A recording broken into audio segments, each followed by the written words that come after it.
আছিস? তাড়াতাড়ি আয়, আমার দাদু ভাইকে বাঁচা।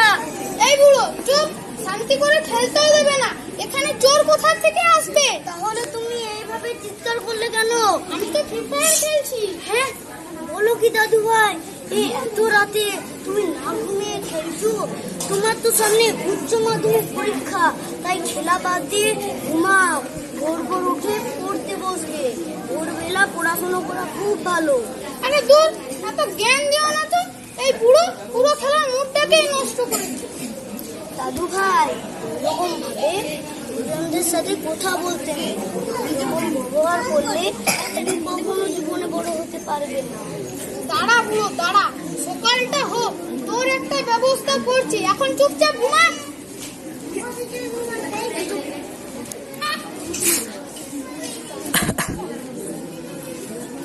মা, ও মা, কোথায় তুমি? তাড়াতাড়ি এখানে এসো। কি হলো বাবা, কি হলো? এত চিৎকার করছিস কেন? কি আবার হবে? এই বুড়োটা আমাকে সারা রাত পড়তেও দেয়নি আর ঘুমাতেও দেয়নি। ও মা, তাই বলি, আমার সোনা বেলা পর্যন্ত, বেলা 10টা পর্যন্ত কেন ঘুমোচ্ছে? তা না হলে তো আমার সোনা সকাল 9টার মধ্যেই উঠে যায়। দাঁড়া দাঁড়া, ওই বুড়োটার একটা ব্যবস্থা করছি। কিন্তু ওই বুড়োটা পেনশনে টাকা পায়, তা না হলে আমি ওকে কবে দূর করে দিতাম। ওই টাকাটার জন্যই তো আমাদেরকে এত কষ্ট করতে হয়। তাহলে এই বুড়োটার কিছু ব্যবস্থা করবে না বলছো? করবো না আবার? আজ থেকে ওই বুড়ো একা বারান্দায় শোবে। বৌমা, আমি শুধু দাদু ভাইকে রাত না জেগে ঘুমোতে বলেছিলাম। এটাই কি আপনি চুপ করুন, আমি যা বলেছি তাই হবে। বৌমা, আমার বয়স হয়েছে, এছাড়া এত ঠান্ডায় বাইরে কিভাবে শোবো? আপনার জন্য আমার সোনার পড়াশোনা হবে না।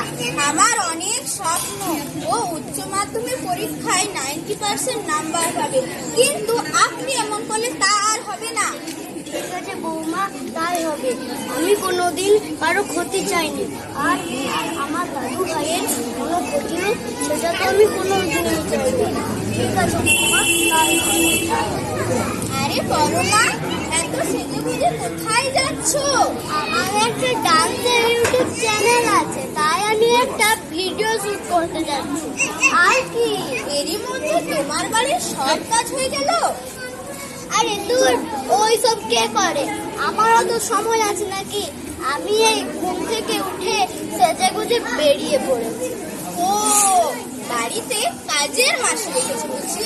না না না, শুধু কাজের মাছ রাখতে যাবো কেন?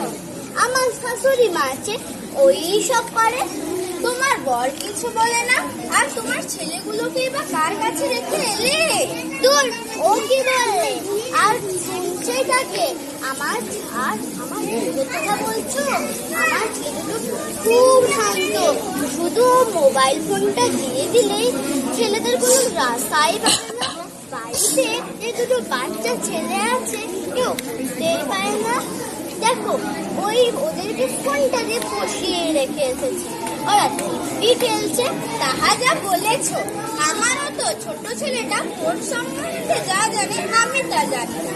এই তো তার বয়স 4, এরই মধ্যে সে নিজে নিজে ফোনের লক খুলে ইউটিউব, ফেসবুক, হোয়াটসঅ্যাপ সব নিজেই চালু করে দেয়। আবার জানো, ইউটিউবে সে নিজে নিজেই কার্টুন চালিয়ে দেখে।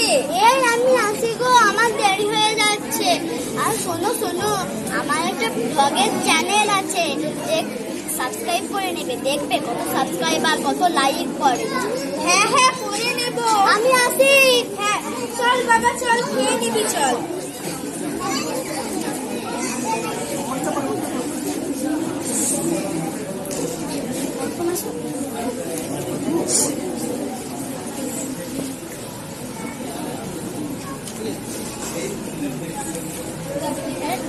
তোমরা একই বেয়াদব ছেলে, দেখছো শ্রেণীকক্ষে শিক্ষক মহাশয় চলে এসেছে, তাও তোমরা উঠে দাঁড়াচ্ছ না। হ্যাঁ, ওইসব দিন এখন শেষ। বেয়াদব ছেলে, তুমি গুণনামকে সম্মান দিতে শেখোনি। তোমার নাম কি? আমার নাম সুনীল। সুনীল? সুনীল কি? সুনীল রায়। বাবার নাম হরিসাধন রায়, দাদুর নাম রামচরণ রায়। আর কিছু লাগবে? হ্যাঁ, তুমি রাম বাবুর নাতি, তোমার লজ্জা পাওয়া দরকার। তুমি রাম বাবুর নাতি, আমি রাম বাবুর ছাত্র। আমি জানি তিনি খুব শান্ত, ভদ্র ও সৎ মানুষ ছিলেন। তুমি এইরকম একজন ভদ্রলোকের নাতি, এটা ভেবে আমার অবাক লাগে। থাক থাক, ওই বুড়োর নামে আর গুণগান করতে হবে না। দেখবে তোমাকে চাপ দিয়ে তোমার চামড়া তুলে দেবো। হ্যাঁ, একবার গায়ে হাতটা দিয়ে দেখুন না। এক্ষুনি গিয়ে মা বাবাকে ডেকে নিয়ে আসবো, তারা এখানে এসে আপনার ব্যবস্থা করে দেবে। দেখো বাবা, গুরুজনদের সাথে ওই রকম ব্যবহার করতে নেই। তুমি একটি ভালো পরিবারের সন্তান, সামনে তোমার উচ্চ মাধ্যমিক পরীক্ষা, তাই ফোন টোন বাদ দিয়ে পড়াশোনা করো।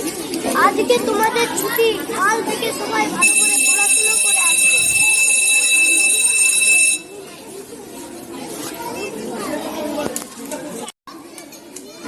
আজকে আমার সোনামণির রেজাল্ট বেরোবে, আমি জানি ও খুব ভালো রেজাল্ট করবে। কি গো, কোথায় গিয়েছিলে? মুখটা তো শুকনো শুকনো দেখাচ্ছে কেন? আর বলো না, আমি যখন বাইরে ইউটিউব ভিডিও করতে গিয়েছিলাম, তখন আমার বড় ছেলেটা ফোনে ম্যাজিক ভিডিও দেখে ম্যাজিক দেখাতে গিয়েছিল। ডাক্তার বলল যদি আর একটু দেরি হতো ও শ্বাসরোধে মরে যেত।